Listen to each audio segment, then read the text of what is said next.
मी Punjab duck हवामान अभ्यासक मुक्काम पोस्ट गुगल धामणगाव तालुका शिरोळ जिल्हा पाटण। आज आहे 4 सप्टेंबर 2024। आजपासूनचा परत शेतकऱ्यांसाठी अंदाज येत आहे। सर्वप्रथम शेतकऱ्याला सांगू इच्छितो की आज 4 तारखेपासून राज्यामध्ये 2:30-3 वाजेपर्यंत सूर्यदर्शन होणार आहे, म्हणून हा अंदाज लक्षात येतो। पण राज्यात सांगायचं झालं तर आता पावसाचा जोर आजपासून ओसरणार आहे, म्हणून हे देखील लक्षात यायचं। पण राज्यात आज जरी 4 सप्टेंबर असला तर आज राज्यामध्ये काही भागामध्ये पाऊस पडणार आहे।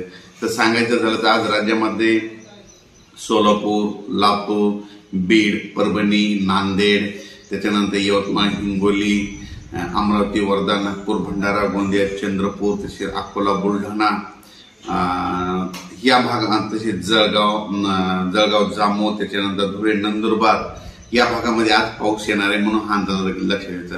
म्हणजे आज पाऊस जवळपास सांगायचं झालं तर सोलापूर, लातूर या भागाकडे पडणार, म्हणजे मराठवाडा आणि विदर्भाकडे आज पाऊस असणार आहे दुपारच्या नंतर, म्हणजे 4-5च्या दरम्यान म्हणजे काळोखुट्ट आभाळ येईल आणि पाऊस पडणार आहे। त्याच्यानंतर उर्वरित राज्यात सांगायचं झालं तर विभागात सांगायचं झालं तर पश्चिम महाराष्ट्रात सूर्यदर्शन होईल हे देखील लक्षात यायचं। म्हणजे पश्चिम महाराष्ट्रात आता 2-4 दिवस म्हणजे चांगलं दुपारपर्यंत सूर्यदर्शन होणार, आले तर एखादी सर येईल, म्हणून हे लक्षात यायचं। पण त्याच्यानंतर कोकणात देखील पाऊस चालू राहील। त्याच्यानंतर उत्तर महाराष्ट्रात देखील नंदुरबार, धुळे त्या भागामध्ये दिवसभर म्हणजे 3-4 वाजेपर्यंत ऊन पडेल आणि रात्रीच्या एक पावसाच्या सरी येऊन जातील, म्हणून हा अंदाज लक्षात यायचा। राज्यात सांगायचं झालं तर म्हणजे आजपासून जवळपास म्हणजे आज 4 सप्टेंबर ते 11 सप्टेंबर दरम्यान पावसाचा जोर ओसरणार आहे, म्हणून हे अंदाज लक्षात यायचा।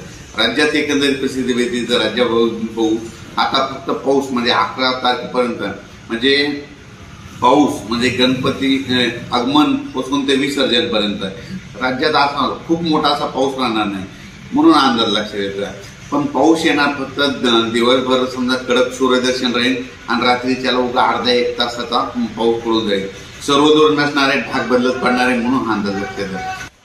आता आहे म्हणजे आज 4 सप्टेंबर पासून ते जवळपास 11 सप्टेंबर पर्यंत राज्यामध्ये धुळे जिल्हा, जळगाव जिल्हा, त्याच्यानंतर बुलढाणा जिल्हा, त्याच्यानंतर अकोला, अमरावती, वाशिम ह्या पट्ट्यामध्ये, आणि त्याच्यानंतर इकडं नांदेड, सोलापूर, लातूर, परभणी, म्हणजे ह्या अशा इतक्या भागामध्ये म्हणजे आणि 5-6 दिवस जरा जोराचा पाऊस पडणार आहे। पण याच्यापेक्षा उर्वरित राज्यात मात्र फक्त तुरळक ठिकाणी कुठेतरी पाऊस पडेल, एवढा मोठा काही पडणार नाही, म्हणून अंदाज लक्षात द्या।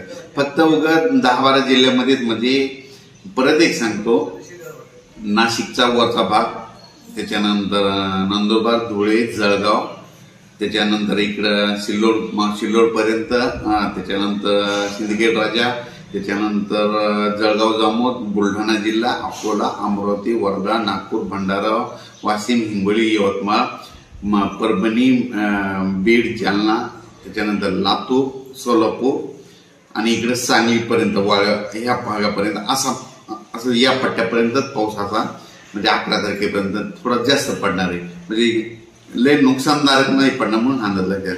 पण पाऊस या पट्ट्यात राहणार आहे, उर्वरित राज्यात मात्र पाऊस विखुरलेल्या स्वरूपाचा पडेल आणि उघाड देणार आहे, म्हणून हा अंदाज लक्षात घ्यायचा। अचानक वातावरणात बदल झालं तर परत एक निश्चित दिला जाईल। धन्यवाद।